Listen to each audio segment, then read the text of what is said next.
Greetings and salutations, this is Imperator Vespasian and his trusty sidekick. Hello. I'm bringing you another unboxing video today. Perry Miniatures French Napoleonic Line Infantry, and these troops are for the Peninsular War mostly, by the uniform and the kit they've got. They're late war, they can be used for late war, but some of the infantry would be best for Peninsula, which is what we did before when we... No, never mind. Who cares? Right, so these are from Perry.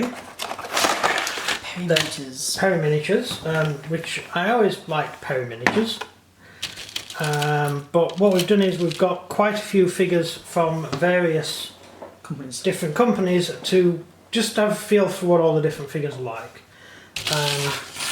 So we'll run through these to get bases and little pictures of what infantry look like. How do they always include the Swiss? That's the French army in Swiss clothes, because the Swiss used French uniform that was red instead of French. There were only 2 regiments, weren't they? Four. Well, actually, 1, 2, 3, 4. 1. And 1. Okay. Hey. Right, I think there were only 2 regiments. I'm talking about companies, weren't they? I don't know. And that's the French. Glorious chaps. There you go. Right, so these are the sprues you get. 3 sprues, which I believe are all identical. Yes. Yes, they are. Right, so we'll just concentrate on 1 sprue for now. So what do we have? We have a guy sort of lunging forward with a rifle, just there. We have a load of guys sort of marching in interesting ways, and these guys here in greatcoat. And the reason we use these figures for Peninsula is because those figures, look, they've got the long trousers and everything, which looks better when you've got them in Spain instead of the fold-ups, which was tended to be used in Europe because of the mud. Yeah. I don't think the Spanish worried about mud too much. No. No, because it's rather hot and humid there. So yeah, so these are the figures we're going to be using. Back to my first mention, these guys here for us are going to be used as Mexicans. My Mexicans. Your Mexicans, yes, your glorious the Mexican army of Santa Anna. Yeah. And these guys will be used to bolster our Napoleonic troops for Waterloo. I think all the videos we've done on Alamo, we've never actually won as the Mexicans.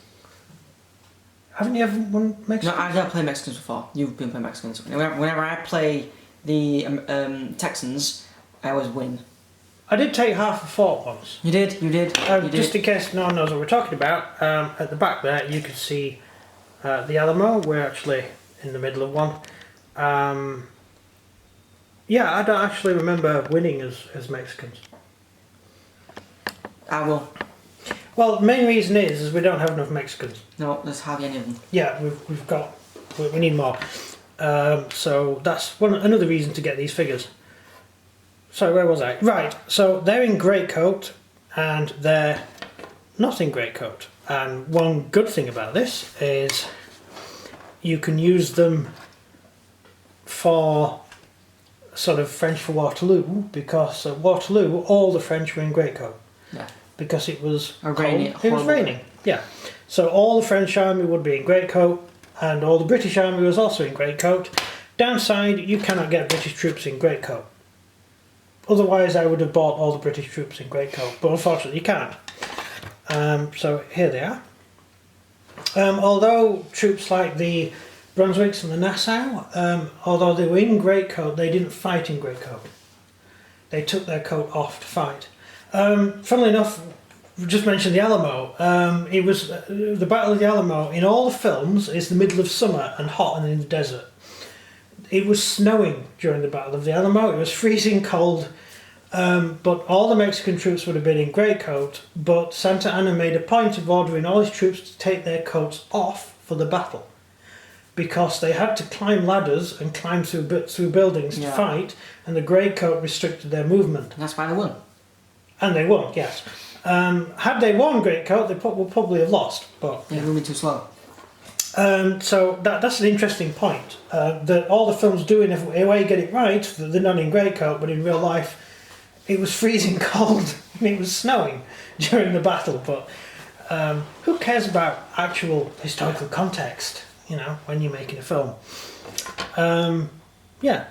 Anyway, we get the forage cap used by the French, which I've always liked the forage cap troops because you couldn't use the head for various other figures. And back in the day, before you could get Hanoverians, I used to use the French forage cap troops with Hanoverians because it's practically the same uniform. And then they brought out a box of Hanoverians, and since then we never looked back, did we? No. In fact, we've got 2 boxes of Hanoverians, which have fleshed out our British army. In fact, we've hardly got any British until now. True. Most of our troops are all Hanoverian, aren't they? So yes, that's the figures. Rules wise, aren't the rules the same? The rules are the same. It's literally like... It's literally the same figures. Actually, if I kind of think of this. Right. So these are the figures from Perry here, and just here are the figures from Warlord. I think actually the Perry figures are slightly better detailed. They are. A little bit better quality. But then again, the heads... Yeah, you can't head swap them, whereas you can head swap these. That's another reason that we got these for our other Napoleonic stuff. Because you could put different heads on them and turn them into light infantry, which is what we did. We did a whole regiment of these up in light infantry, which you must... Have we done a video on what? Have we played Waterloo on video? No, we haven't played the battle. Oh, right. I think we've definitely spoken about some of the troops we have. Alright, well in that case, given that we've got absolutely nothing to do for what it looks like until December, we may as well do Waterloo campaign. We've been doing 40k for a long time, for the last few weeks in our games, but then we did some spring cleaning, and it meant that the gaming table was full of boxes and stuff, so we couldn't carry on our 40k games. And when it came to setting the table up to carry on doing 40k, I'm halfway through painting some new figures up for the game, so we thought we'd play the Alamo for a bit, hence the Alamo setup in the background there. So we'll do some videos on the Alamo and then we'll do Waterloo. Yeah. And then we'll get back to our 40k campaign. Although now we're going to have even more stuff to play with. So yeah, that just a comparison of figures, that's all. That's it. So no point going over the rules. Watch the Warlord Games video, we do the rules in that. So there's no point repeating ourselves. Thank you very much for watching. That's it from me. And everything from him. Goodbye. Sayonara.